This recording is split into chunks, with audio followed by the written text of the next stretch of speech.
Hello बच्चों, तो आइए एक बार फिर आप लोगों का हमारे YouTube चैनल पर स्वागत है। तो चलिए, जैसा कि हमने पिछली वीडियो में हमने वाक्यों के विषय में हमने जाना था, अब हम संज्ञा, सर्वनाम, विशेषण, क्रिया विशेषण ऐसे स्टेप टू स्टेप में पढ़ाते चलूंगा और प्रयास करूंगा एक ही वीडियो में कंप्लीट हो जाए। और जैसा कि आप जानते हैं कि एक ही वीडियो में पूरा बताना संभव नहीं हो पाता, लेकिन फिर भी हम बताने का प्रयास कर रहे हैं आपको, क्योंकि बहुत ही छोटा सा टॉपिक है, कोई बहुत बड़ा टॉपिक नहीं है। और ये आप थोड़ा सा अगर ध्यान दे देंगे तो आप समझ में आ जाएगा, क्योंकि आपने बहुत बार इसको पढ़ा है। तो चलिए देखते हैं। तो ये नया टॉपिक मैं लेकर के आया हूं, संज्ञा। तो संज्ञा किसे कहते हैं? संज्ञा को कहते हैं इंग्लिश में नेमिंग वर्ड्स। क्या कहते हैं? Naming words. Naming words. Naming words means होता है नाम वाले शब्द। क्या होता है? नाम वाले शब्द। यानी किसी व्यक्ति, वस्तु अथवा स्थान के नाम को क्या कहते हैं? संज्ञा कहते हैं। किसी व्यक्ति, वस्तु अथवा स्थान के नाम को हम क्या कहते हैं? संज्ञा कहते हैं। अब नाम का अर्थ है पहचान। जैसे मान लीजिए कोई वस्तु है तो उसे कुछ ना कुछ नाम दिया जाएगा, उसी नाम से उसे हम चिन्हित करते हैं, पहचानते हैं। तो इस संसार में जितने भी व्यक्ति पाए जाते हैं, वस्तु पाए जाते हैं, स्थान पाए जाते हैं, उनका कोई ना कोई नाम होता है। उसी नाम को हम क्या कहते हैं? संज्ञा कहते हैं।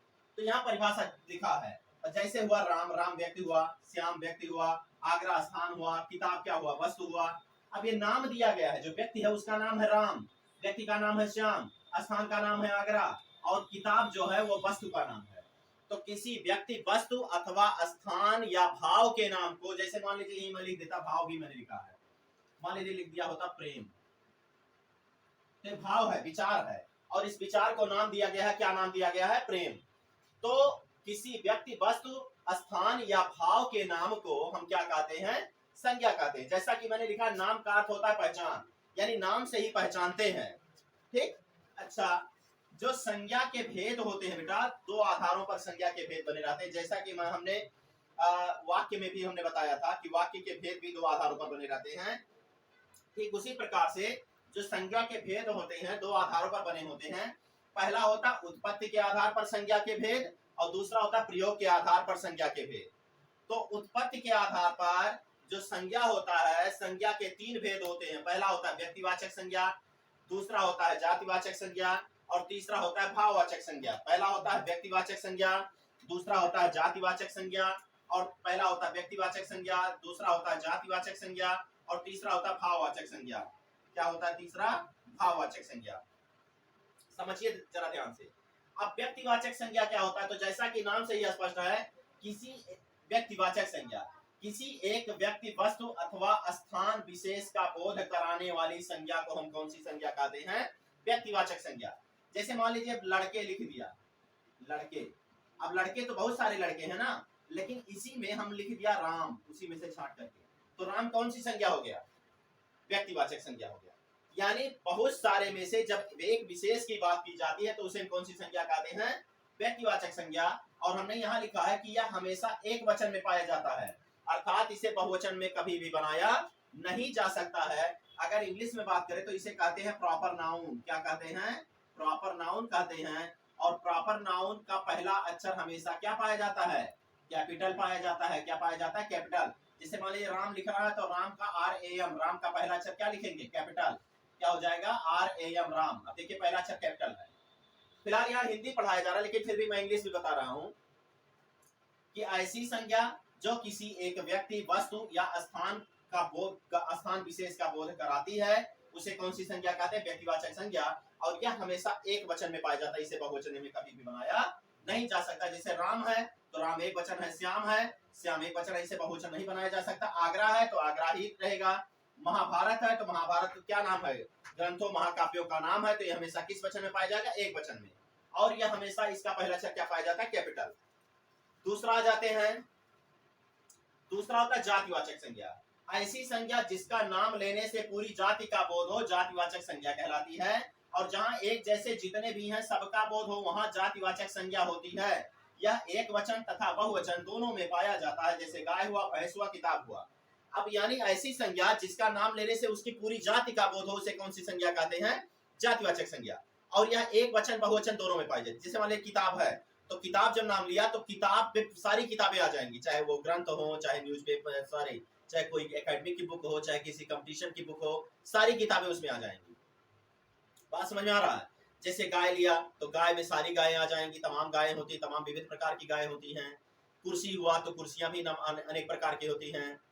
तो क्या है कि अच्छा, कुर्सी का हम कुर्सियों लिख सकते हैं, बहुवचन बना सकते हैं, गाय का गायों या गायें लिख सकते हैं।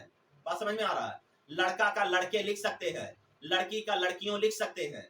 यानी ये ऐसी संज्ञा होता है जिससे पूरी जात का बोध हो, और यह एक वचन और बहुवचन दोनों में पाया जा सकता है। जैसे यहाँ लिखा है गाय, भैंस, किताब, ये पूरी जात का बोध रहा। गाय का गायों लिख सकते हैं, गायें लिख सकते हैं। भैंस का भैंसों लिख सकते हैं, किताब का किताबें लिख सकते हैं। अच्छा, तीसरा होता है भाववाचक संज्ञा। तो ऐसी संज्ञा जिसे ना तो हम देख सकते हैं, ना छू सकते हैं, केवल क्या कर सकते हैं, महसूस कर सकते हैं, उसे कौन सी संज्ञा कहते हैं? भाववाचक संज्ञा कहलाती है। ऐसी संज्ञा जिसे ना तो हम देख सकते हैं, ना छू सकते हैं, केवल महसूस कर सकते हैं, भाववाचक संज्ञा कहलाती है। जैसे प्रेम हुआ, क्रोध हुआ, दुख हुआ, आश्चर्य हुआ, ये सब कौन सी संज्ञा है? भाववाचक संज्ञा है, जिन्हें हम सिर्फ क्या कर सकते हैं, महसूस कर सकते हैं। उससे हम क्या होता, ना तो देख सकते हैं और ना ही छू सकते हैं, ना ही इसका कैलकुलेशन, इसे काउंट कर सकते हैं। अगला आ जाते हैं। अब प्रयोग के आधार पर बेटा 5 प्रकार की संख्या होती है, जिनमें हमने 3 यहाँ पढ़ लिया, हमें 2 ही यहाँ पढ़ना है। पहला होता है प्रयोग के आधार पे व्यक्तिवाचक, जातिवाचक, भाववाचक, समूहवाचक और पदार्थवाचक, धातुवाचक या इसे द्रव्यवाचक भी संज्ञा कहते हैं। तो ये 5 प्रकार की होती है प्रयोग के आधार पर, जिनमें हमने 3 इधर पढ़ लिया, हमें 2 यहाँ और जानना है। तो समूहवाचक संज्ञा क्या होती है? समूह का बोध कराने वाली संज्ञा को हम कौन सी संज्ञा कहते हैं? समूहवाचक संज्ञा। जैसे मान लीजिए हमने लिख दिया कि कारवां या भीड़, भीड़, ये कौन सी संज्ञा है? समूहवाचक संज्ञा है। कौन सी संज्ञा है? समूहवाचक संज्ञा। मेला, संसद, कक्षा, मेला, संसद, कक्षा, कक्षा, ये सब कौन सी संज्ञा है? समूहवाचक संज्ञा। भीड़ मतलब एक लोगों से नहीं बनता है, कई लोग जब आपस में मिलते हैं, जब कई इकट्ठा होते तो वहां भीड़ होता है। मेला एक से होता नहीं है, कई लोग रहेंगे। संसद एक लोगों से होता नहीं, तमाम प्रकार के सांसद चुने जाते हैं।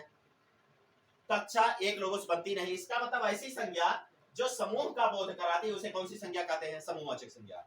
और ये आखिरी है पदार्थवाचक, धातुवाचक या द्रव्यवाचक संज्ञा किसे कहते हैं? तो वे संज्ञा या ऐसी संज्ञा, ऐसी संज्ञा, ऐसी संज्ञा जिन्हें मापा या तौला जा सकता है, पदार्थवाचक, धातुवाचक या द्रव्यवाचक संज्ञा कहलाती है। ऐसी संज्ञा जिन्हें मापा या तौला जा सकता है, पदार्थवाचक, द्रव्यवाचक या धातुवाचक संज्ञा कहलाती है। जैसे मान लीजिए हमने लिख दिया गेहूं, गेहूं, पानी, समझ में आ रहा है बात? पेट्रोल, पेट्रोल, ठीक, समझ में आ रहा है? अब इन्हें हम क्या कर सकते हैं? माप सकते हैं या तौल सकते हैं। ऐसी ही संज्ञाओं को कौन सी संज्ञा कहते हैं? पदार्थवाचक या द्रव्यवाचक संज्ञा कहते हैं, या धातुवाचक संज्ञा भी कहते हैं। तो संज्ञा क्या होता है? किसी व्यक्ति, वस्तु अथवा स्थान या भाव के नाम को हम संज्ञा कहते हैं।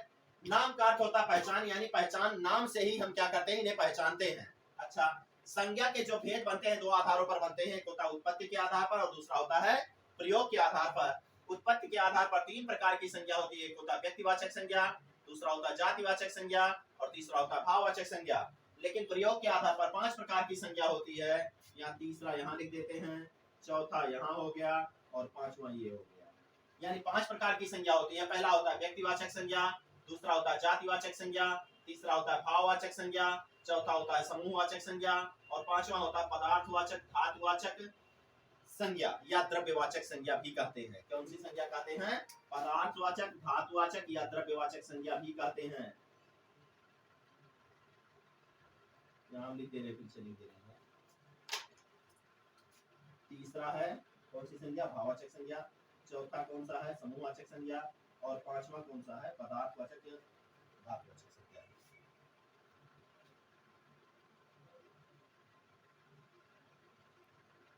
तो ये आप बढ़िया से पढ़िए। ये 5 प्रकार की संज्ञा हुई। एक हुआ व्यक्तिवाचक संज्ञा, जातिवाचक संज्ञा, भाववाचक संज्ञा, समूहवाचक संज्ञा, पदार्थवाचक, धातुवाचक या द्रव्यवाचक संज्ञा। हमने लिखा देखिए द्रव्यवाचक संज्ञा। तो ये आपके उत्पत्ति के आधार पर 3 प्रकार की संज्ञा और प्रयोग के आधार पर 5 प्रकार की संज्ञा होती है। तो ये आपका ये संज्ञा का हमने क्लास लाया। तो आप वीडियो को लाइक कीजिए, शेयर कीजिए और चैनल को जरूर सब्सक्राइब कीजिए। धन्यवाद।